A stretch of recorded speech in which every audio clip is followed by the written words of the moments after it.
I mean, I was training since I was a little kid until my early 20s. But the thing is, like, you know, obviously I'm 41, almost 41. So, like, when we were training, we didn't have MMA gyms, right? I mean, it was mainly just sort of based in the traditional arts. Oh, Wendy again. I mean, obviously judo was good, but BJJ was unheard of. But to be honest, I mean, look, if I had to go do it all again, I would probably be in Greco-Roman wrestling. Yeah. If you look at like stuff like Karl Gotch. Yeah, that type of wrestling. The thing is, in the UK, in Manchester, there's it's a catch wrestling thing, and like those guys are dangerous, man. Like catch wrestling. Seriously, there was one famous. I forget his name. He was a British guy, but he went to Japan like ages ago, like before. I forget his name. He died, but he trained with Karl Gotch and all of that, and he was an absolute. I think his name's Billy Robinson. That's it, Billy Robinson. That's the one. But the thing is also, when he's got people on stage, he doesn't want them to talk to each other. All day, or so he thinks, it's quiet for a minute. Okay, I'm going to go now. I like because judo, there's but the nothing to problem is talk when you're about. doing gi. You don't need to be. You know, I'd prefer to train no gi, and that really wasn't an option when I was doing it. The thing is, I used to think like that. I used to think it's better to train without the gi. But say if you're training for like a self-defense type situation, it's very rare that you're going to fight somebody who's not wearing any clothes. Like, do you understand what I mean? Like, if normally when you have a fight breakout, you know, it's uptown, it's in the pubs or in a car park or maybe outside a bar or something, and you know what I mean? Like, people are drinking or whatever. Like, you just it's not realistic unless you're fighting on a beach or something that you're gonna really be no gi. Do you know what I mean? But I think the reason why I say that is because if you look at the gi is a very, very hardy piece of equipment. It's like all the stitches and stuff.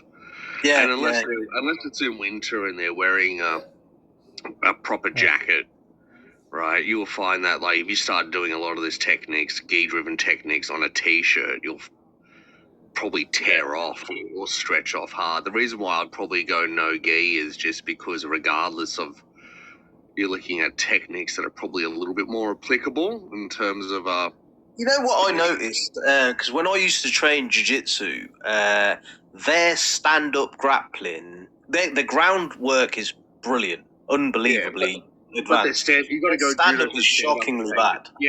It's terrible. So I used to throw jiu-jitsu guys, and they didn't know how to defend it because they only know how to defend single and double leg takedowns. So you throw them with a hip throw, they got no idea. So and even though like they're not wearing a gi, the footwork is the same. The judo footwork is the same. So you get an underhook and you do the same footwork, and you're going to throw them, or you take a grip round the head and you throw them, and you can throw them, you know, like the kazushi, the breaking the balance, and then you just get your feet in place, and then you throw them. And that's one thing that I noticed is a lot of the sort of stand-up grappling. Obviously, like you guys in America and in the are you from New Zealand? I'm not sure what the wrestling is like in your country and that, but they don't really train wrestling in the UK at all. So which is the same, right? Because catch wrestling, you know, should be. Yeah, I think the Brits were also pretty good. Like they had their tradition. They had their own sort of freestyle wrestling. It's mad, but that catch wrestling is sort of just isolated in Manchester and Wigan. It's just nowhere else, and like there isn't, like, see, like in America, like every school they teach wrestling, or that's like a sport the kids can do. So like the kids are wrestling from like, you know, 6-7 years old and that. But there's nothing like that in the UK. So like most people, they just they train jiu-jitsu and they've got no sort of wrestling or stand-up grappling at all. Yeah. So but I could definitely see what there's a transition from like, okay, the jiu-jitsu groundwork is awesome, but from like a takedown perspective, like from standing game to like, it's like, yeah, judo is an absolute, that's to be honest, of the two, I think for like self-defense street sort of situation, I think judo's better. Yeah, to be honest. Yeah. But you know what's happened like recently. I've noticed probably in the last 2 or 3 years with jiu-jitsu, it's just all gone to leg locks. Literally, like, every company leg lock, heel hook, and it's a bit because. I know what you're supposed to do is you're supposed to clear the knee line. So you're either stepping in or you're stepping out whenever they try and put the lock on. But, you know, like when you're fighting and somebody can put it on and in a second your ligament's gone. So I just tend to tap out. I can't be bothered. Like, it's too dangerous, really. But, yeah. Yeah. I'm a big fan of the whole judo because I mean, obviously I used to train with my brother, and my brother was doing the same thing, and then he went from like judo, and then he went into like just like Olympic wrestling as well, and then he loved it, and it was good because he was at the RSL, what was it, the YMCA, the YMCA near us, not too far away. There was saw one of these old timers that was like, I don't know, from one past Olympics, who was doing like just doing like wrestling training and stuff. So my brother was in that gym and was like, fuck, that's awesome, man. And then he just took advantage of that, and he's been into it ever since. And he's like 45, so and he's much lighter than me, but he could just fucking run around and just fucking slam people. And because there are a few wrestling clubs, a lot of freestyle wrestling clubs. But that I've been to a few of them, and it's a tough sport, wrestling. It's it's almost more of like judo. There's skill and there's technique and there's timing and balance and all different things. I feel like with wrestling, it's just about who's got more grit. Like, who wants it more? If you look at the training, it's brutal. Like wrestling training is absolutely like, I mean, normally like with any of the arts, right? They you'll do your first part of sort of fitness sort of things taken care of, and then you start moving into the more technical aspect. I mean, from what I've seen, like with the wrestling schools, mate, it's just their conditioning level is out of this world, right? Yeah. And the thing is, like, how long can you keep? I mean, obviously you can keep doing it, but at a certain age you just can't keep up, right? And that's when probably like the judo sort of technical aspect of it sort of takes into play, because you can get old timers that understand the whole, timing, distance, and balance, right? And then still be able to do well. Yeah. No, but you know what it is. I think it always comes down to, it is a bit of a young man's game. Like, you know what I mean? Like, you do get 60-year-old judo guys down there and that, but they're black belts. But a good, maybe like a blue or a, just a young guy with a lot of energy, they can beat them. This is certainly the case in jiu-jitsu. Like some of these purple belts are killers.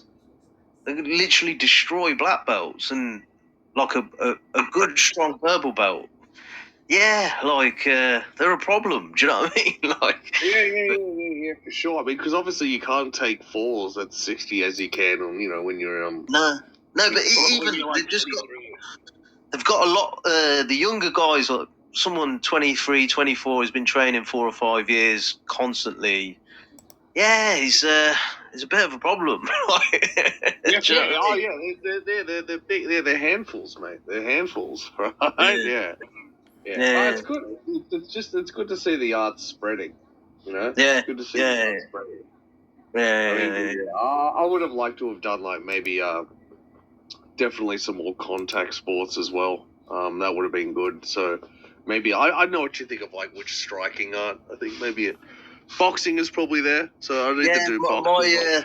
My mate's got a boxing gym, and like boxing, I think, like really, like practically, I think it's the best. I think Muay Thai is probably, like, if you've got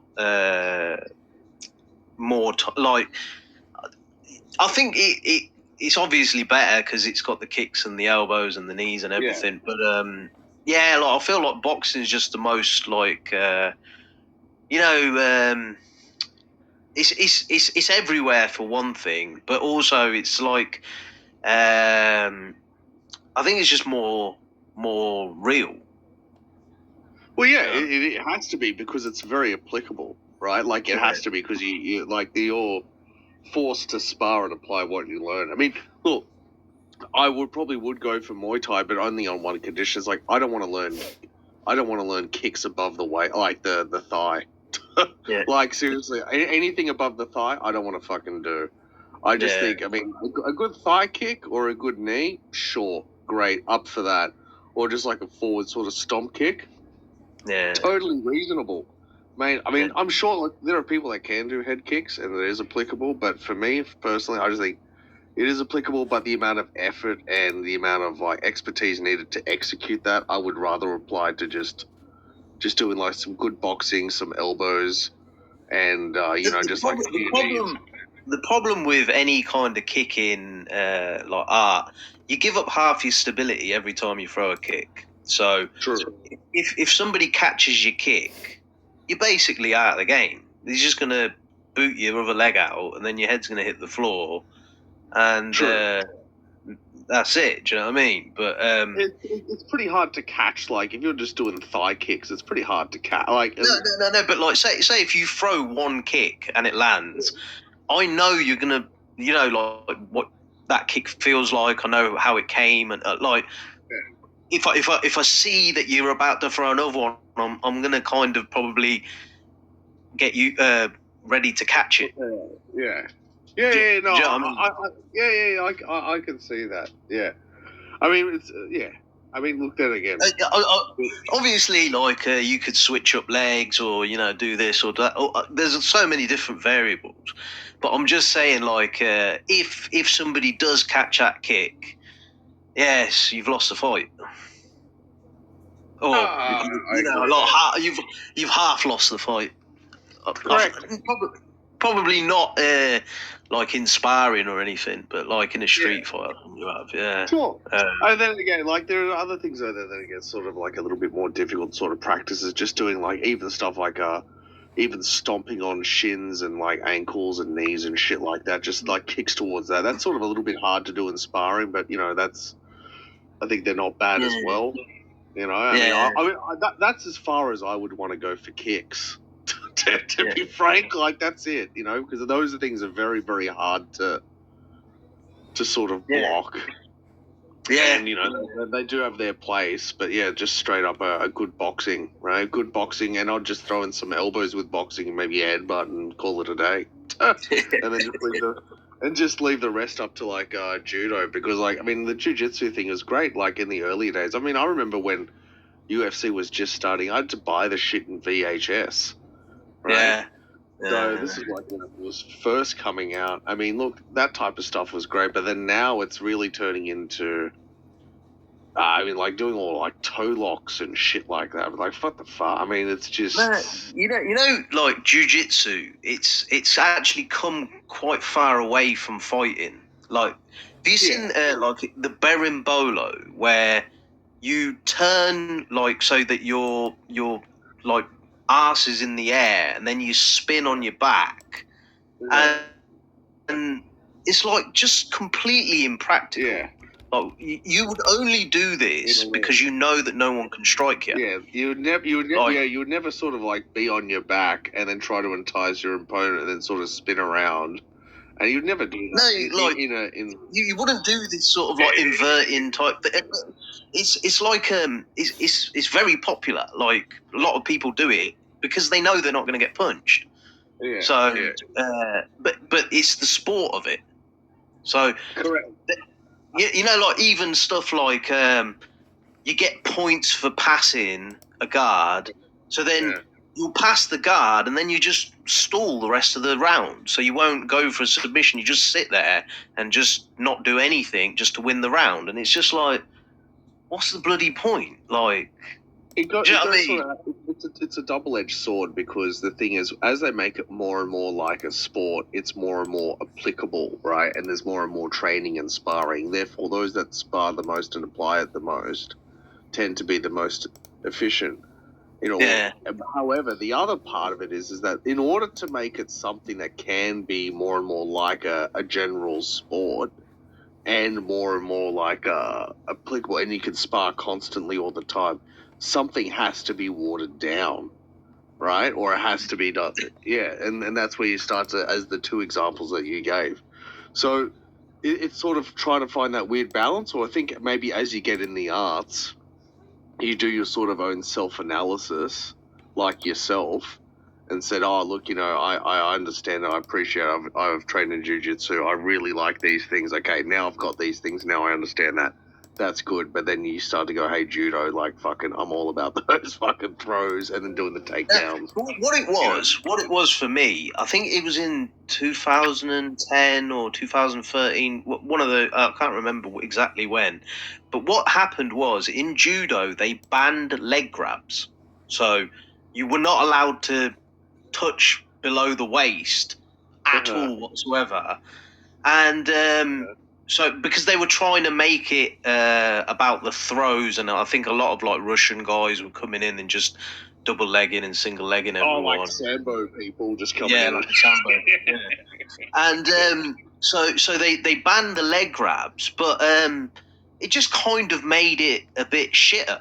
Like it was like really strict about you couldn't take certain grips, like you couldn't have two grips on one side, and they just made it like a lot more complicated. And so then I sort of switched to jiu-jitsu, and then recently they took the leg grabs, so you're allowed to grab the legs now. So they changed the rules about 10 years later. But I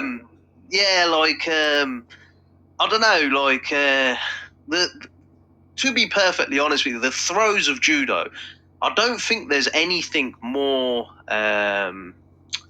like a good, like, clean throw is probably one of the most beautiful things in martial arts. Like it's just like amazing. When you first get it, when you're like doing sparring and you first get it on someone, and it's just like a textbook sort of throw, it almost feels like magic. Yeah, because it's balance. You're not like jacking the guy up with your muscles and then throwing them. It's just like, it's just effortless almost. Do you know what I mean? So it is like magic. Yeah. That's what I always. It's like just like how you slide underneath and you push your butt out and you take them off balance and then you bring them over. You just go, oh my god! Like, were they like playing? Were they like? You kind of think, did they let me do that? Yeah, exactly. They didn't let you. Yeah. Or like the opposite is like the first time someone just without absolutely any effort just flips the shit out of you. It's like, hang on, I don't. Like one moment you're standing there, right, standing guard, and the next moment you're just like fucking winded on the ground, and you just go, how the fuck did that happen? Yeah. But and you just realise it's almost like a magic. The whole timing and balance and distance is just mastering those principles, mate. Is just You know what it is when you fight when you do like randori and judo. The other judo guy, because they train and you train, like you both kind of know the defenses and what to do and that kind of thing. But when you train with someone who doesn't train, you just go through them, so because they don't know what to do. Yeah, you ragdoll them. Yeah, you absolutely. Yeah, you just like. But the thing is, what I found, stand up, I'd ragdoll them, but then when they got to the floor, they'd ragdoll me. It's not that judo isn't good on the floor. It is good. It's very good on the floor. But I think the jiu-jitsu, it's more. You're allowed to do more. I think it's just jiu-jitsu. They tend to focus on that more, right? Like, I mean, look, I would say that the combination of getting a good, strong ground jiu-jitsu game and then from like standing to floor, right, it's all about the judo in terms of the takedowns and flips and stuff. Like, you can't, that's those two together, absolute bangers. Right, that's the way to go. Yeah, I reckon. Judo guys, they kind of take the piss out of jiu-jitsu guys because they say, they're a bit gay. They just hug you. They just call BJJ is called basically just judo. Yeah, but pulling guard is kind of cowardly. Like, do you know what I mean? Like, you don't even want to stand up with me. Like, fair enough. Like, you know what I mean? Because you can break my arm if you catch me with whatever you're going to catch me with, but you're not standing up with me, and I kind of think that's a bit weak. Yeah. I mean, like, I've seen it. I mean, I've seen it as well, like, with Judo and BJJ, where, like, the BJJ, like, they go on the ground, and the BJJ guy sort of stays on the ground, and is just, like, trying to get the Judo guy to come. Like, Judo guy's standing like, what the fuck? Because like, in my eyes... Yeah, in my eyes, if I was in that situation, because I'd be like, well, if I'm standing up, I was like, well, if this is a real fight, I'm just either going to run away, right, which probably be the first response, like, okay, well, if you're on the ground and I'm standing up, then I'm just going to run. Like, I don't want to be around this shit. Or if I want to, I'm just going to fucking just go there and just, kick. There was this really good example. There was a Japanese catch wrestler named... Sakibara. This was years ago, and he was. I know Sakuraba. Yeah. Sakuraba, and he was fighting. And he was fighting one of the Gracies. One of the Gracies on the ground, and basically he was holding the leg and just decking the shit out of his, just doing shin kicks to his thigh as he's on the ground. He just refused to get on the ground. I mean, and because it's just like, I'm not doing that. This was in Pride. Yeah, and it's just, I mean, I can understand that. It's like, if you're in a fight, it's like, okay, why the fuck would I get on the ground? Like, this is a bit weird. Like, I don't want to get on the ground. Like, I'll get on the ground if I have to, but I don't just want to. Do you know what I mean? Like, But that's just not my. I mean, I don't know. In terms of an art, if you're just doing it purely as a sport, and then in that case, if you're going to do it purely as a sport, then you should almost just spar people that are purely in your own sport, where it's like, okay, I'm in guard, whatever, then you just, then we just play from there, right? But if you're I think that's what it's got to, where you walk in and you just know it's a sport, and you just kind of do the sport, like, like you're playing table tennis or something. Like, it's not like fighting. Do you know what I mean? But it can't. Exactly. It still is fighting because they're trying to submit you. But it's but it's still a sport. It's not really real. Do you know what I mean? Yeah. I get that. So, I mean, it is what it is. It's good. At least you see people getting out there and getting involved in it. Right? Once they're getting involved in it, it's it does changes to your mind and your body. I haven't met too many martial artists that are proficient that go out there, and I've seen a few, maybe like some boxers and kickboxers, but I haven't seen too many grappling people go out there and intentionally get like starting fights. So, well, there was that Brazilian. I can't remember his name, but what he always used to get people in leg locks and then keep the lock on longer. Like, even though the person's tapping out and the referee's trying to pull him off and he's just still cranking it on. I can't remember his name. He's this little short, stocky, muscly guy. But he was just a bit of a cunt. Do you know what I mean? Oh, look, I mean, particularly like when you start doing shit like knee locks, stuff like that. I mean, because when you start doing knees and like shit that can't repair that fast or even at all, right? Yeah. But it's like you can, if you're a cunt, you can still just do damage to people. Do you know what I mean? Like, Yeah. But the thing is, normally in gyms though, like that stuff gets sorted out pretty fast. If you get someone comes in there and they're being a fuck, like people are pricks in competition and they should be weeded out too. But generally in gyms, man, like that's a good thing because it humbles you. That's what I'm just talking about. As people get more involved in the sport, it's particularly for young men. You need a place to sort of redirect that energy and physical aggression because it's part of us. Yeah. And then also it humbles you, and then because you get humbled, you realize like fuck, man, you see someone that's very unassuming just wipe the floor with people, and you realize what it's like to get physically hurt, and it just generally I think it makes society a little bit more of a peaceful place, right? Yeah.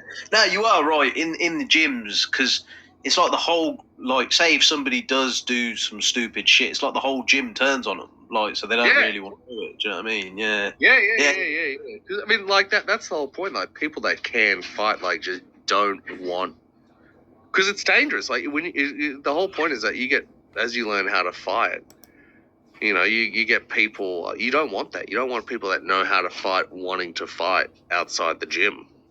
Yeah. Right. Yeah. And then also you want people as they go up through experiences, as they get more known in the gym, they're able to. Like, I mean, probably the most dangerous person in the gym is someone that's been there like only 1 or 2 years that knows a little bit, but still a little bit, wet behind the ears, and they get a little bit too cocky. The most, majority of injuries, the vast majority of grappling injuries, the reason that they happen is fall in body weight. So, oh, really? What, you mean like falling on top of each other?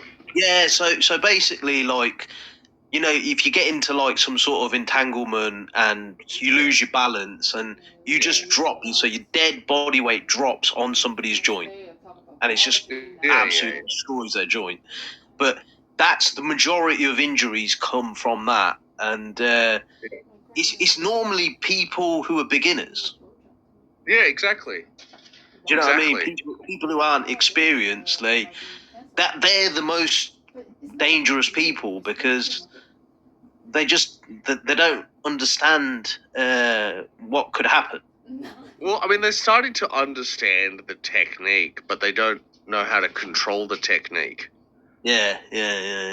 So those incidents do happen, right? And as you said, it tends to happen in the lower ranks because they don't have the finesse or the control or the experience on applying it. Like that all they want to do is just fucking finally get to apply the technique, right?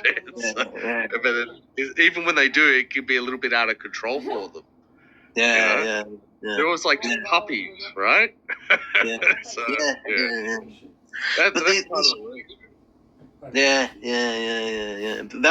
That's what I mean. Like, basically, I'm very careful about who I train with now because it's a dangerous thing. Do you know? Like, I've torn my ligament, I've torn my bicep. Like, it's just like you don't want to. Last night after midnight. That's why you kind of you lose if you get injured. Well, because you're totally out of the game, right, for a while, and then you've got to recover, and then your muscles needs to get back. But that's the whole thing is like when you're sparring with people, you need to find someone that matches the energy. Like, you can't get people where, say, for example, you're going for a bit of a spar, do a few rounds a roll, and then someone you're sort of feeling each other out, right, as to what sort of between 1 and 10 where we're going here. Some people just don't have that sensor. They don't get that, and like, say if you're just pulling back and going, hey, listen, I'm only going to do 5 because I want to fucking. I don't need to go to fucking 9, but then these other cunts, they just go right in and just go fucking 9. That's where the whole thing, like I said, at the gym, they sort that out because it's like someone's going to generally step in and go, mate, listen, he's fucking pulling it back, not because he can't go to 9, because he's saying, I just want to go 5. Yeah. No, but what I found? I tore my ligament, and then I come back to train after, and like before I tore my ligament, I had no doubt about if there was the opportunity to go for something, I'd go for it immediately. Yeah. But after the ligament, it's like, ooh, should I go for that? Like, would my knee handle that? Or like, you've got this thought in your head that you never had before, and it kind of like you have to slow down because you just you've got this doubt that you never had before. Do you know what I mean? So that's what I found. I think that's legitimate because maybe someone in their fucking early 20s would have no idea and they wouldn't give a shit. But like when you start tearing shit and then you start to get back into it, you'd be like, look, mate, fuck, I want to tone it down. When I tore my ligament, I was on crutches for weeks. You know, like it fucked up my work, it fucked up everything. Like. Yeah, even mentally, you just don't feel on game because it's like, man, I should be out rolling, running around, going to the gym, doing something, and here I am, fucking on crutches, and I can't get my physical exercise in. Yeah. And then, like, because I went to the hospital and they said about getting a surgery, and I'm like, I don't want surgery. Do you know what I mean? Like. But it's like, you either have the surgery or you don't have the surgery and you don't have that part of your meniscus. So it's like,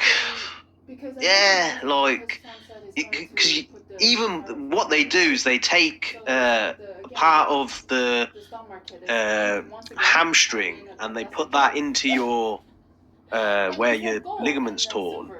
And this is all invasive shit, mate. Do you know what I mean? Yeah, I'm not a fan of that. You just use in Brian's channel. You don't have to. Do you know what I mean? Yeah. I'd probably go without the surgery, TBH. To be honest, doesn't seem like my kind of thing, and just sort of let it take its course, and then just sort of try to do right trainings and precautions to get back as best as you can.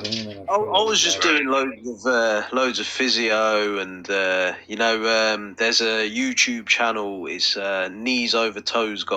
Oh yeah, I've seen that guy. Knees Over Toes. Yeah. One of the guys that did his courses with him. There's a guy that specializes in doing lower back. And he did Knees Over Toes. He was with him, and he helped design some of his course parts for. Anyway, whatever. He has his own thing, and it's just for lower back. And I actually fucked up right side of my lower back on something, and I was pretty much able to get it back to normal just based on what he was saying. I mean, no, because I want to close this channel. Absolute gun. So yeah, helped me out a lot. Yeah. No, I do appreciate that guy. Like he did help me with a lot of things as well. But yeah. It's, and how far have you been able to heal? Like, what would you say the percentages was? I've not trained the way I did beforehand since I've done my injury, but I have trained loads of times. But I'll go real easy now. Do you know what I mean? And generally, like, I'll just I'm a lot more sort of thinking about it. Rather, before I just didn't give a fuck, mate. Like, I just loved it. Do you know what I mean? But it's just the older you get, the more injuries you pick up, and then you just start like rethinking about everything. Do you know what I mean? But you got to do what you can, and then just sort of like focus. Like, okay, then I've got to start doing things like doing strength training, and then I'm going to start doing like mobility exercises and all of that shit. Supplementation. You got to warm up. You can't bleed turn up without warming up and just start fighting, mate. Do you know what I mean? That's what I used to do. I just used to turn up, straight jumping into it, and just fighting. That's why I'm laughing, mate, because that's exactly what it was. Yeah. I literally wouldn't even do 30 seconds of warm up. I just get straight into it. But it's The thing is, you learn the hard way, and then That's right. You never think it will happen to you, and then you just go in there and just go fucking bam, and just go, that does not feel right. That doesn't. That I felt like I got shot. It's like somebody kneecapped me. Like I heard this big pop, and I just dropped to the floor, and then I was just like people like lifting me up and bringing me over to the bench, and my fucking foot's killing me, and fucking. How long ago was that? It was a good few years ago, about 3 years ago now. Fuck yeah. And how long was it until you got back on the mat after? I'd say maybe a year and a half. Basically, I'd done the physio. Yeah. I had the option to do the surgery, but I just thought, nah, I don't want to do it. Like, I've not had any other surgeries. I don't really like this surgery idea. Do you know what I mean? Well, the reason why I don't like, because the reason why I mentioned that whole thing with the lower back is because you see like a lot of people, they'll go in for lower back, and their lower back is just as fucked after the surgery, right? And like there's no guarantee, right? And as compared to that knees over toes dude, that one guy that specializes in lower back that did some sort of things for knees over toes course, he recommended, just like the simple sort of lower back extension. Online today. Yeah. Right? On that thing, he goes, well, what happens is, like, when people do the lower back extension, that helps, but most people do it wrong. When you do the lower back extension, as you come up, hold it as an isolation movement, right? And then, mate, I tell you what, I was doing lower back extensions, but then I started doing it as an isolation movement. Yeah. Total fucking game changer for my lower back after years. Yeah, just by doing that one thing. Because I watched a thing on Netflix. It was about weightlifters, powerlifters, West. I can't remember the name of it. The West Side, the West Side gym. Yeah. And the geezer, he broke his back doing a deadlift, and then he made a machine to fix his back. He designed and built a machine, fixed his back. Yeah, I know which one it is. Yeah, it's where you lie down and then your legs are sort of swinging up and back. Yeah, right? That one. Yeah. And I just thought, no way, that's fucking mad. Like, I have to give the guy fucking credit. Like, fucking, he come up with a good idea there. But I'm surprised that's not like more available in more gyms and stuff. Do you know what I mean? The reason why is because like a lot of modern medical sort of intervention is based on like what's profit run, right?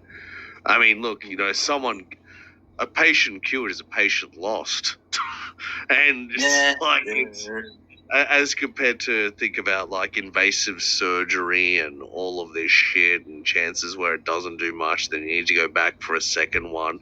This whole industry is made out of this. You know, I mean, if you could just go and say, yeah, okay, we've got this problem first. There are these tools and pieces of equipment in which to do this and do that, and then generally has a good way to go. It's like with people that want to go on antidepressants, but a lot of people that go on antidepressants, they don't have a sort of a strict exercise regimen, and if they don't really recommend that as compared to if they said, okay, first get into the habit of getting into an exercise regimen and changing some of what you eat, and then over a period of time becoming like this and see what that effect is on your depression. No way. It's just you go to a place, they give you a pill, and there's no effort. There's no effort applied. And I think a lot of people do that towards surgeries as well. Like, as you said, you had to do a lot of physio. You had to go do this. A lot of people just go, look, fuck this. I just want to go in a place, put me under, do whatever, come out, and then I just do whatever I do. Right? No, but my mate had the same injury, ligament, and he just quit the sport. And it's just I don't blame him because it's he's got kids and he's got his job and you know what I mean. Like it's hard to keep going when you've had an injury like that. Do you know what I mean? Like It's one of those things where I think, like the top guys, they train. I think they do a lot of like joint work and maintenance and stuff like to prevent themselves from getting injured. Do you know what I mean? Like, because the thing is, if I'd done all this knees over toes stuff before the day I got injured, I don't think I'd have got injured. But then you never know. That's what people say. Is like they say that it's not when. I mean, it's not if, it's when. So, like, it's almost inevitable that the injury will come. It's just, you know what I mean? Like, as to what extent and how deep it goes, right? Yeah. You can sort of minimise that, but. Yeah. It's. I mean, it's they say the same thing. Like, people that are doing like deadlifts and shit, or like even the squats. It's how much sort of work are you doing specifically on your lower back, and like lower back extensions is basically the bread and butter of having that. But how many people really do that? Not many people. I mean, look, I go to the gym pretty frequently, and there's fuck all people using the lower back extension. And you'll see people in the squat rack, and as I said, look, you can squat, 400 pounds, and everything is great. But then one day when you're just doing a basic bending over to pick something up, then fucking bam, there it goes. And I think that's it's about the correct training, right? So if you're doing a sort of a proper, I don't know, like there's like the whole training movements, right? But then there's all these sort of like little tinier things that you've got to sort of do, particularly as you get older, just so you can keep doing the larger movements. Right? Just so, like, you're not one of those people where you fucking bend over and then all of a sudden it's just unexpectedly. Like, fuck that. No. I mean, I know that happened to several of my friends, and they're younger than me. Like, fuck that. Yeah, I don't want that to happen. So, knock on wood. That's not me. Because, it's just... So what was your main sort of, like, martial art? Okay, so like growing up as a kid, so I mean, this was even in primary school, mate. So I'm 41 basically. I'm 41 in a few days. So you got to put this in perspective. So when I was growing up as a kid, I just did like kung fu. So there was like sort of two parts of the kung fu. There was like all the traditional kung fu, and then there was like they did more modern one. But the modern one, really, when you put it, like once you put on the gloves, it just turned into like a fucking second grade kickboxing, right? Because I mean, a lot of the stuff, when you put on your headgear, gloves, and all of that, and then every Saturday morning there was like a few hours of sparring. I did that for years, and then like later on in my high school, I started to do ninjutsu. And ninjutsu was like a really weird one, because ninjutsu, I have sort of two thoughts on it. I did it for a few years, and ninjutsu is basically 95% of the practitioners are fucking garbage. Yeah. Right? Yeah. And couldn't fight their way out of a wet paper bag. Yeah. And then there was 5% of people that cross-trained in other arts, or they actually had experience. So we had people that were bouncers, we had people that were from military, in that 5%. They had like kickboxing, they had judo behind them, they had all of that. They could take, like, ninjutsu's got some really neat concepts. It's a very conceptual art, but it doesn't have sparring. So you need to have a sparring background in order to make it become applicable. And they have this thing where they don't have any fitness in any of the classes. And they say, it's like, that's not our job to train you in fitness. That's something that you should be doing on your own. We're here to teach techniques. I mean, like, one of the things, like, I'll give you an example of, like, one of the techniques that I find is really cool. So imagine, like, you're doing a hip throw, right? Yeah. And so you got the person on your hip, right? And you know how, like, you're meant to throw them over your hip, right? So, you pull the arm, whatever, and then they go over, right? Or you take it leg, whatever. So one of the things that they do is, like, okay, so you got them on your hip. What you actually do is that you separate, like, you sort of step out, but what they do is where they're on your hip, you're basically just dropping them from that position, so they can't actually Like they can't actually ground break. They can't land safely. They just, once they're on the hip, you're able to step out and then you just drop them from that position straight down on the ground, and they're fucked because you can't break it on the ground, right? Yeah. You know how you normally, yeah. So they had like some very cool things. They focused on things like timing and distance and balance, and there was it's very conceptual. If you had like a good art in the background, like if you had years of training in the arts, some of the stuff could work, because traditionally ninjutsu, in order to even be able to start ninjutsu, you actually had to have a black belt in karate and judo to even start. But that was all taken away when it became commercialized, and then it just turned into fucking garbage. And that's why 90% of the people, 95% of the people are fucking shit practitioners. And if you look at like a lot of the people that are in the top parts of ninjutsu, like the olds, like when it started to just come out in the 80s, their whole, like there was around about like 8 or 9 or whatever together in one group. All of them all had backgrounds in either kickboxing, judo, old school karate. All of them had to have that in the beginning anyway. So they were all sparring and they all knew that. And this was just sort of, I consider it the cream on the cake, but it's not the foundation. If you don't have any of the foundation, none of it applies. Yeah. So, and they're just really good at like doing sneaky things. So they're very good at like, you'd be doing things like you'd be going through drills and someone's hidden a knife in their jacket, and they'll just pull it out on you and like know how to stab you with it, right? But you'd be like, well, hang on, why didn't you fucking know that? Or they'll do things like, we'd do drills where it would be in a hallway and it's a tight hallway and everyone would be packed, right? And then you'd be doing all these constant drills in the hallway, but everyone would be bumping into each other, knowing how to do that. So you'd be able to like gauge for space and like your surroundings. Or they'll do things like someone like you'd be blindfolded with a knife, right? And everyone would be sort of like in a sort of a close space, and you would have to be sort of be able to sneak around them without being attacked with a knife. But it wasn't a real knife, obviously. Yeah. Right. And then so you're learning like how to walk on the outside of your feet, so it would be a lot more silent, and it all like there was very, very interesting. Like some of it sounds like good and like effective and everything, but some of it sounds a bit corny.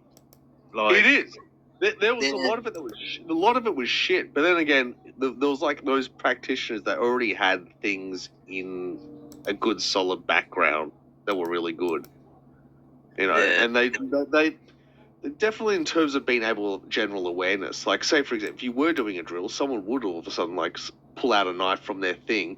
It was good because it made you like have a bit of awareness on you. You weren't just like practicing this one thing, because that's generally what happens. Someone can pull something out on you, or like, you know, being able just to pay attention to what's going, your surroundings around you and where you are, or being able to use this as a weapon. Because fuck, mate, I mean, when you're outside, it's not being able to fight equally. Fuck fighting equally. I'm not. No, but you know, in my experience, right? You know what work? Like people will say this and that and the other. What works in a street fight is a Judas. It's you walk up to someone, you say, "You're all right, mate. I'm not. You know, just hear me out. Listen to what." And then you just fucking crack them on the jaw, and you come in fast. And you fucking get in fast and first dressed, and you spark them out, and that's it. And every fight I've ever seen, it goes like that. It goes like that. That's how it goes.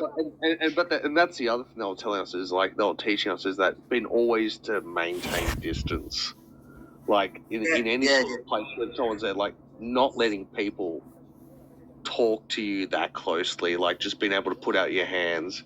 And then all your arms, and then if it touches the fingertips, like being able to, and also being able to know where to move back. So it's like not just being able to move back, but being able to move diagonally off to the side 45. Okay. Yeah. And then just doing that, because the one thing is, mate, is one thing that they did teach me is definitely being more aware in situations like when you walk into bars and clubs and stuff like that, and maintaining distance with people at all times, particularly if someone's very friendly, going, "Hey mate, you got the time?" or whatever. Like fuck that, So I'm very, very thankful for that, because I wasn't taught that in judo. I wasn't taught that when I was like doing my, training with, cross training with BJJ or a Muay Thai friend, or like, Taekwondo people. None of that. I was taught that there. And doing like, drills in the hallway and stuff like that with a whole bunch of people as well. Just like, because they're fucking chairs, there's people running into you in the back and stuff like that. Didn't have any of that beforehand, or people pulling shit out. I've had a knife pulled out on me, and just learning those situations where that can happen and so on. And people do that. Yeah. So, no, I've just, like, most of the street, someone will put their hand out to shake your hand, and then they'll pull you in the head. Like this kind of stuff. And it's just, that's what street fighting is. It's just, it is. You know what I mean? It's never sort of like square. It's not like the old days. Like, it's not like I'll meet you outside and we'll square off one-on-one. There can be that. There can be that. Like say if somebody had stolen from you, or they'd gone off with your bird or something, then you ring them up and you say, meet me here, me and you one-on-one, we're having a straightener, and then you can do it, and then that is the actual, like, fair fight. Yeah. But it's very rare. Like, most of the time, it's just like in a pub, you've had a drink, they've had a drink, and you know what I mean? Like, it just goes like that. But like, I don't know. To be honest with you, it's just